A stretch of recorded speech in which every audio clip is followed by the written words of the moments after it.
Hey guys, and welcome to another episode of Quick Expert Reviews. Today we're going to review a Samsung Galaxy J5 2017 model.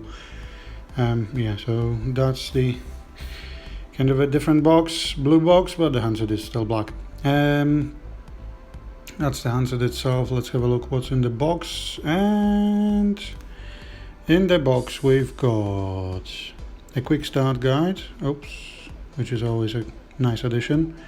So you know where to put the SIM card, the memory card, and that the back panel is non-removable and you can't remove it or replace the battery. It's a nano SIM as well. Shows you how to charge the phone, which is pretty decent. Warranty card, regional lock guide. Yeah, so the EU phones are locked to EU, US is locked to US, and so on. Wait a minute, that's headphones with microphone. That is a micro USB cable, so still no Type-C in 2017. Interesting, but yeah, that's all about cutting the costs. And obviously a charger.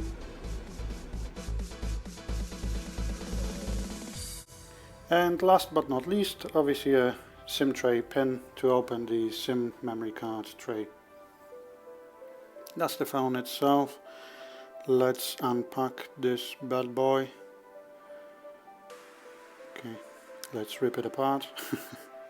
So yeah, volume rocker to the side on the left, front facing camera and a flash on the front, micro USB and a headphone jack on the bottom, a speaker and a power button to the side, so quite similar to the A models. So yeah, the front facing camera is 13 megapixels, exactly the same as the back facing camera. The front facing is f-stop 1.9, the back facing is 1.7 autofocus with an LED flash. So yep, here we are. Let's have a look at what is it running on, and it is running on Android 7.0, which is always nice in a 2017 phone. What else we've got here? Device maintenance, display, notifications, advanced features, games, game launcher. I think I saw that on the S8 when I reviewed the S8.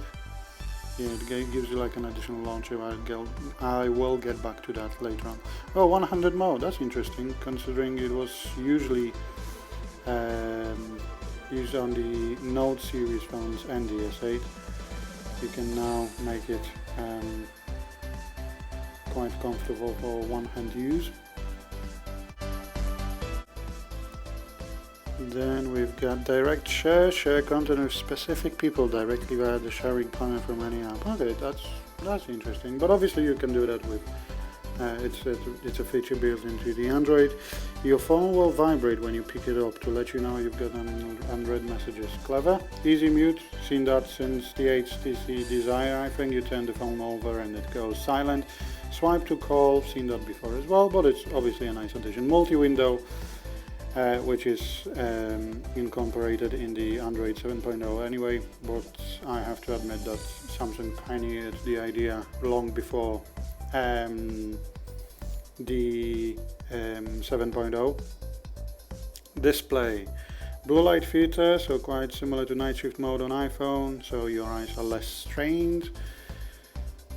Screen mode, if you don't like the oversaturated colors on the Samsung displays, so you can adjust the colors to your liking. Icon frames, okay, yeah, very useful feature.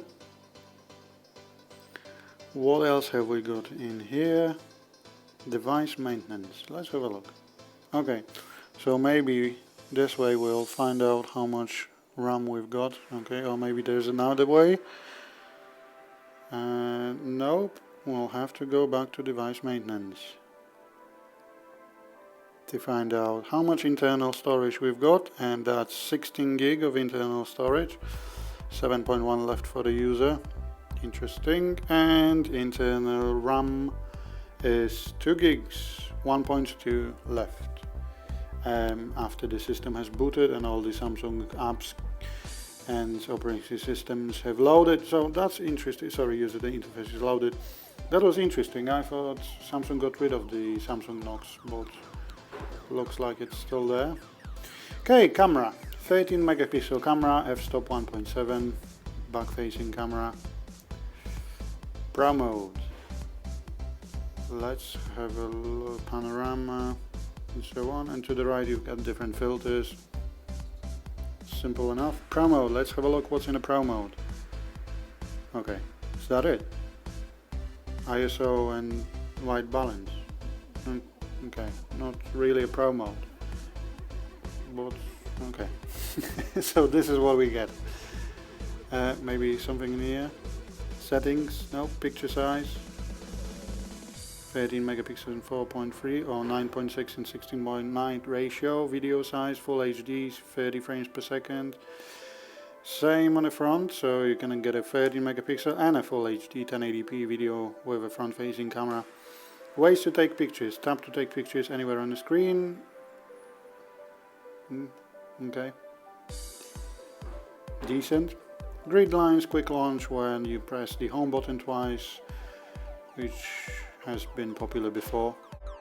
As in, it was used before by earlier Samsung handsets. Okay. And game launcher. That's the thing I'm interested in as a gamer. Game launcher automatically arranges all of your games into one folder. Okay, so less clutter. Hide games on home and apps. I like that.